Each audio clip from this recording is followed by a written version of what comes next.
So, where is the adventure bike market going? Is it going bigger and braver and faster, or is it getting smaller and more compact, lightweight? Or is it the mid-range bikes that are going to take over?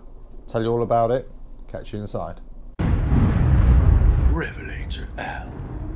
Well, say if you like the channel, please subscribe, hit the notifications bell, because there's a lot more videos coming and you'll be the first to know as soon as they're published. Leave lots of comments and give the video a thumbs up if you really like it as well. Cheers.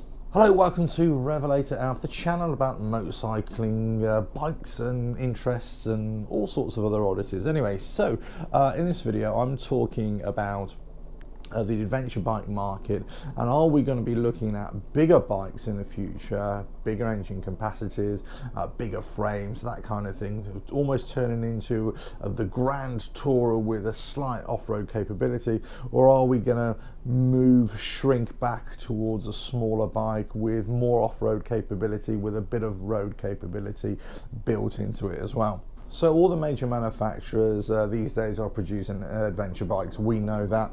I currently ride a Triumph Explorer, 2017 model. Great bike, love it.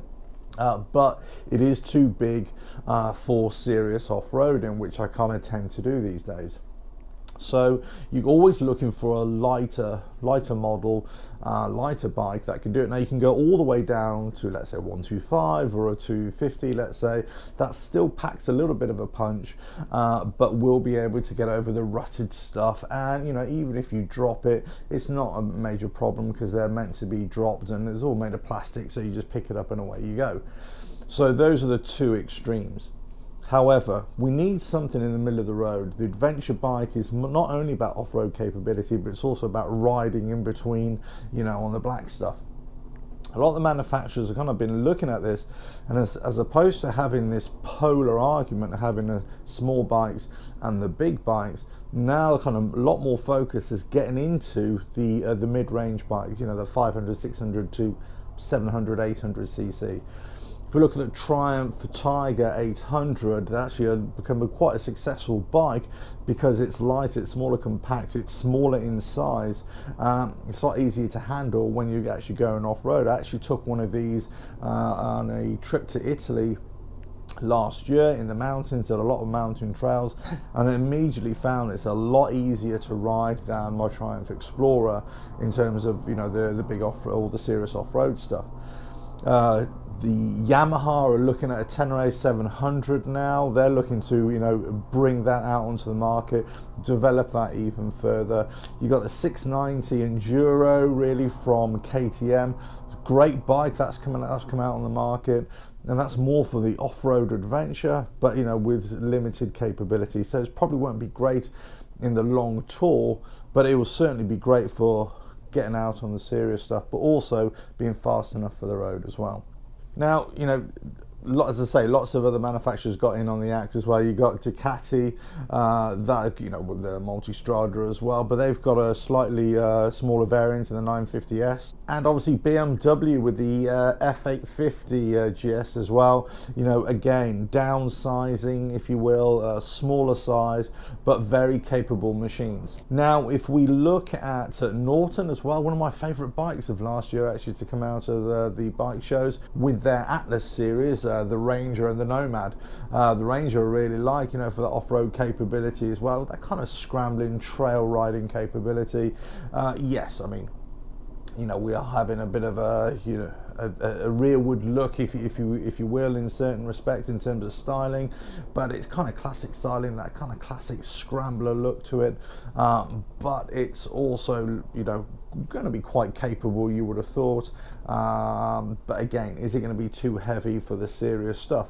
Well, if you're not taking it to the serious stuff, you don't really need it to be that capable, but it's light enough and actually compact enough in terms of frame size to suit a lot more people, you know, in terms of physical size of people, physically capable riders as well, and also it's going to look pleasing on the eye as well. So There's lots of bikes that look like the traditional adventure bike, if you like, but they've just downsized them.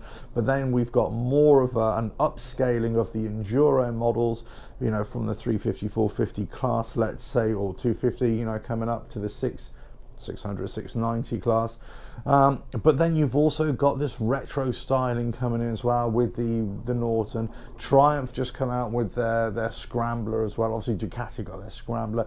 There are lots of manufacturers who've got that Scrambler look, which has been very popular for the last few years as well. But the question is, you know, are they suitable for longer distances on road, and do they have off-road capability? So that's where the big adventure bike has its forte, if you like. Coming down the order, that's where the road capability sort of diminishes a little bit, and then you're still having great off-road capability. It'd be an interesting sector to look at in the next couple of years. Certainly, I think, you know, we're looking at the big adventure bikes. They're possibly, whilst I think they're still great in terms of overall capability, I think you're going to have certain bikes for certain types of riders doing certain types of riding for most of the time. Now, I suppose that's always been the case, hasn't it?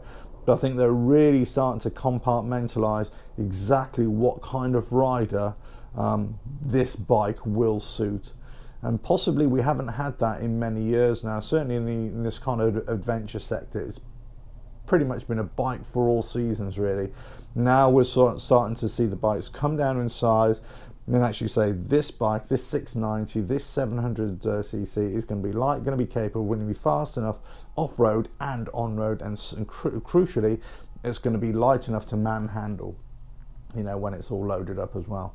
And also it's going to be physically small enough for a lot more riders to be able to access, to use comfortably, and to be able to use on-road and off-road comfortably as well. So in many ways, this is where the market is going to potentially see the biggest growth. The big adventure bikes, the big adventure tourers, if you like, they'll probably see their numbers diminishing if they haven't already. Possibly the smaller bikes will stay pretty much the same, but this mid-range will probably see a huge spike in sales, especially as more of the manufacturers come on board with exploiting this range. Anyway, so hope you enjoyed that video. Please subscribe, hit the notifications bell, leave loads of comments, let me know what you think, about these kind of adventure bikes, mid-range adventure bikes. Are they the answer? Are they the solution going forward? I'm certainly thinking about getting one as my next bike, maybe or maybe going all the way down the scale down to a 250 for the off-road riding, and then just getting another bike completely for the road riding. Anyway, let me know what you think.